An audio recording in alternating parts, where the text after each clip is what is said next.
Assalamualaikum warahmatullahi wabarakatuh. Sahabat akuntansi, jumpa kembali dengan saya Heri Gunari dalam belajar akuntansi. Sahabat akuntansi, pada pertemuan yang ke-30 kita sudah membuat latihan jurnal penyesuaian untuk persediaan akhir barang dagangan. Kali ini kita akan mempraktekkan membuat neraca lajur perusahaan dagang. Tapi sebelumnya kita selesaikan dulu jurnal penyesuaiannya. Jangan lupa like, share, subscribe, dan komen. Sahabat akuntansi, kembali ke laptop saya. Sebelah kiri ada neraca saldo dan di tengah adalah data penyesuaian serta akun-akun yang dibuka pada saat nanti membuat jurnal penyesuaian. Karena akun ini tidak ada di neraca saldo.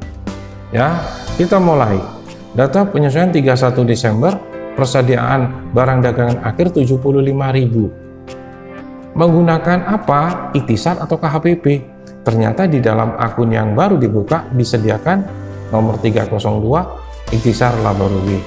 Baik, kita jurnal sekarang. Persediaan barang dagang, persediaan barang, ya. Yang debit kita masukkan adalah sesuai dengan persediaan akhirnya 75.000.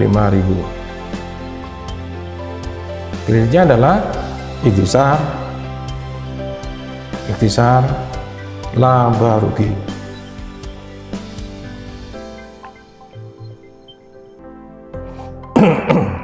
Baik, kita lanjut. Ada dua jurnal, tidak boleh satu, harus dua. Boleh kalau seandainya satu itu meringkas. Tapi jangan lupa sahabat akuntansi mesti tulis duanya sebelum meringkas. Ya, ikhtisar laba rugi. Ikhtisar laba rugi. Kita lanjut. Kebalikannya adalah ikhtisar laba rugi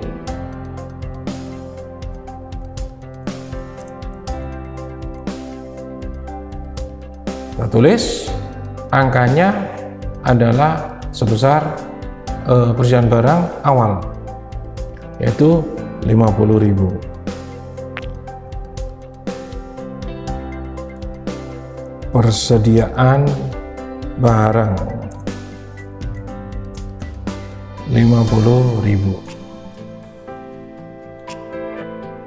Selesai. Nah, kali ini jika ada dua jurnal dengan akun yang sama, sahabat akuntansi boleh meringkas. Jadi satu jurnal saja. Jurnal yang kedua, persediaan barang akhir, persediaan akhir perlengkapan kantor 1.500. Jadi perlengkapan kantor, mana perlengkapan kantor ini? Nah, kita jurnalnya adalah biaya perlengkapan kantor, saya singkat begini. Kreditnya adalah perlengkapan kantor.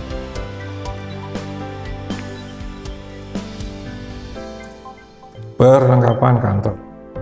Jadi di sini tertulis 2.500, sedangkan persediaan akhirnya adalah 1.500, berarti ada pemakaian sebesar 1.000. Dikurangi ya.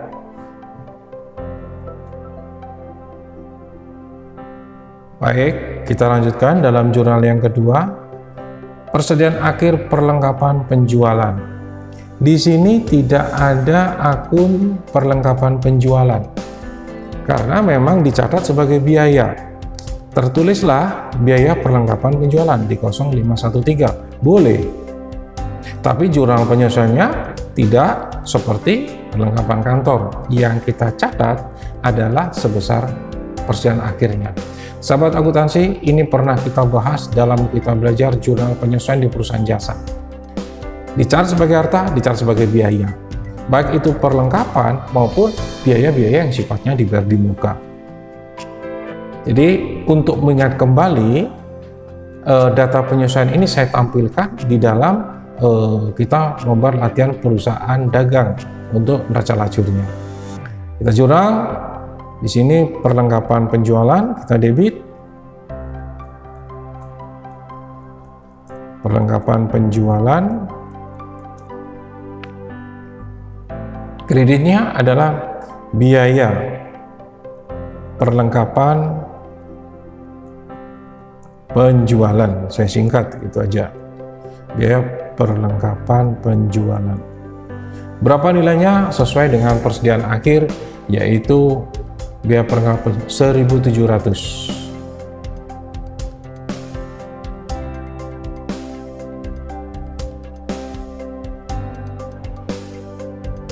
Sampai nomor 3 C selesai. Sekarang kita jurnal untuk yang D, yaitu sewa dibayar di muka. Ada akun sewa dibayar di muka 110, ditulis sewa dibayar di muka karena dicatat sebagai harta. Ketika sekarang kita harus melakukan penyesuaiannya, maka kita jurnal biaya sewa, kreditnya adalah sewa dibayar di muka. Sewa dibayar di muka. Seperti yang tadi saya jelaskan, dicatat sebagai harta, maka dalam penyesuaiannya adalah sebesar yang dipakai atau yang dijalani. Saya tulis di sebelah kiri, menghitungnya sewa itu 6.000, jadi 6.000 dibagi dengan 1 tahun itu 12 bulan. 12 bulan kali yang dipakai, ternyata itu dibayar tanggal 1 April. Dihitung 1 April sampai 31 Desember. 1 April sampai 31 Desember adalah 9 bulan kali 9. Berapakah 9 bulan? Kita hitung 6.000 bagi 12 kali 9, 4.500. 4.500 sama. Ini saya mengingatkan kembali kepada sahabat akuntansi yang dulu kita pernah belajar. Dalam perusahaan jasa, jurnal penyesuaiannya ada dicatat sebagai harta, ada dicatat sebagai biaya. Maka inilah perbedaannya ketika membuat jurnal penyesuaian. Kita lanjut untuk yang ke E, asuransi. Asuransi dicatat sebagai biaya, maka jurnalnya adalah asuransi dibayar di muka,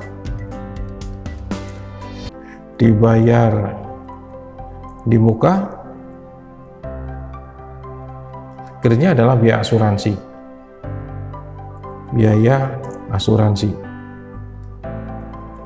Sebesar berapa? Sebesar sisa yang belum dijalani. Coba di sini kita lihat asuransi dibayar tanggal 1 Oktober. 1 Oktober dihitung sampai 31 Desember, Oktober, November, Desember, 3 bulan yang sudah dijalani.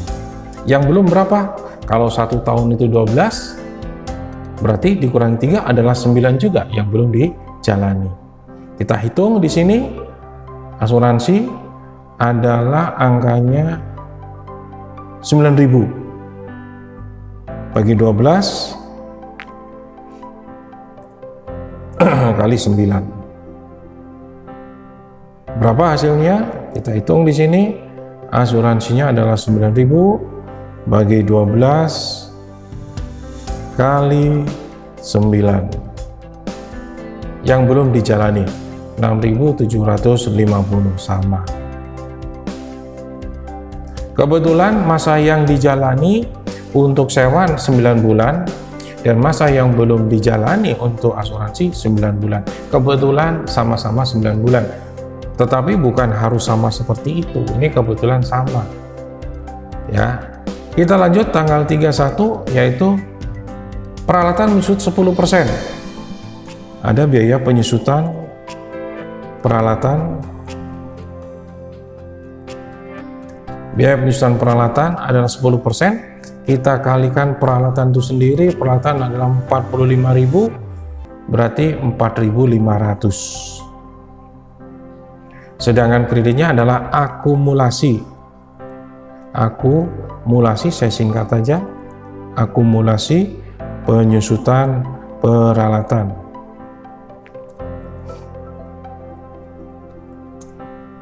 Sebesar 4.500. Selesai. Ini sering kita bahas kalau penyesuaian terhadap penyusutan di perusahaan jasa sudah sering.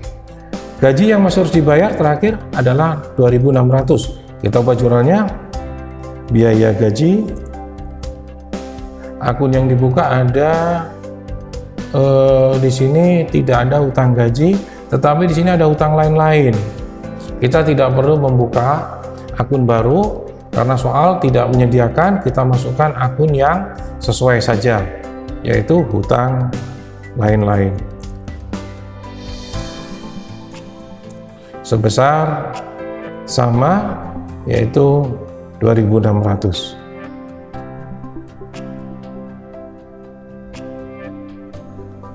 Selesai. Sahabat akuntansi, sebelum membuat neraca lajur, kita selesaikan dulu jurnal penyesuaian ini. Untuk pertemuan selanjutnya, kita akan bahas kelanjutannya, yaitu neraca lajurnya seperti apa. Saya akhiri sekian dulu, kita akan ketemu di video yang ke-32. Assalamualaikum warahmatullahi wabarakatuh.